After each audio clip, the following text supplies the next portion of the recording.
بسم اللہ الرحمن الرحیم۔ پاکستان چند ہی برسوں میں ترقی کی منازل طے کرنے کے ساتھ بآسانی G20 ملکوں کی فہرست میں شامل ہو سکتا ہے، اگر وہ اپنی معیشت کو دستاویزی شکل دے لے اور ساتھ ہی برآمدات اور ٹیکس وصولیوں کو اپنے GDP کے کم از کم 30% تک بڑھا لے۔ یہ خواتین حضرات، آپ نے درست سنا ہے۔ عالمی بینک کی نئی رپورٹ میں انکشاف کیا گیا ہے، اس وقت معاشی استحکام اور شرح نمو میں تیزی لانے کی جدوجہد میں مصروف پاکستان دنیا کی 20 بڑی معیشتوں میں سے ایک بننے کا اہل ہے، کیونکہ اس کی معیشت کا حقیقی حجم $700 ارب سے زائد ہے، مگر بدقسمتی سے نقد معیشت کے رواج کی وجہ سے دستاویزی معیشت کے پوری قومی معیشت پر محیط نہ ہونے کے نتیجے میں پاکستان کی معیشت کا حجم صرف $325 ارب دکھایا جاتا ہے، اور یہ پاکستان کے پائیدار ترقی کے حصول میں ناکامی کی بڑی وجوہات میں سے ایک ہے۔ اس کے علاوہ معیشت کا انحصار ملکی برآمدات کی بجائے ترسیلات زر اور قرضوں کے حصول پر رکھنا بھی پائیدار ترقی کی راہ میں بڑی رکاوٹ ہے،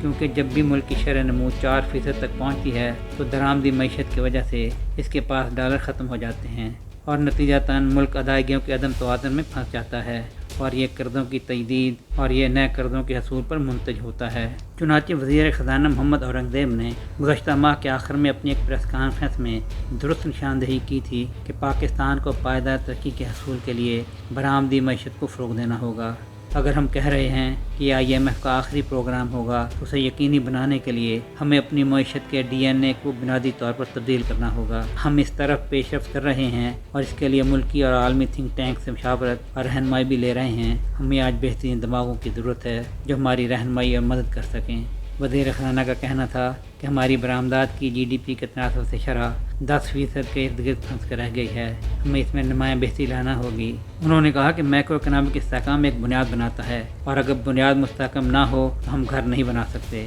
چنانچہ ہمیں جامع اور پائیدار ترقی کی طرف جانا ہے تو اسے میکرو اکنامک استحکام کے پس منظر میں ہونا چاہیے، اور معیشت کی قیادت نجی شعبے اور برآمدات کو کرنی چاہیے۔ انہوں نے کہا کہ حکومت کی جانب سے اٹھائے گئے اقدامات کے مثبت نتائج سامنے آ رہے ہیں، جیسا کہ معاشی اشاریوں سے ظاہر ہے۔ چنانچہ جو نتائج سامنے آ رہے ہیں وہ تھیوری نہیں ہیں، بلکہ انہیں عملی طور پر دیکھا جا سکتا ہے۔ ہماری برآمدات میں سالانہ بنیاد پر 29% اضافہ ہوا ہے، مہنگائی 38% سے 1% پر آ گئی ہے، اسٹاک مارکیٹ نئے ریکارڈ بنا رہی ہے، آرامکو اور BYD جیسی بڑی کمپنیاں پاکستان میں سرمایہ کاری کر رہی ہیں، اور پاکستان سرمایہ کاری کے حوالے سے B یا -B کی بین الاقوامی ریٹنگ کے حصول کے لیے پرعزم ہے۔ سہیل شہریار، آئی پاک TV، لاہور۔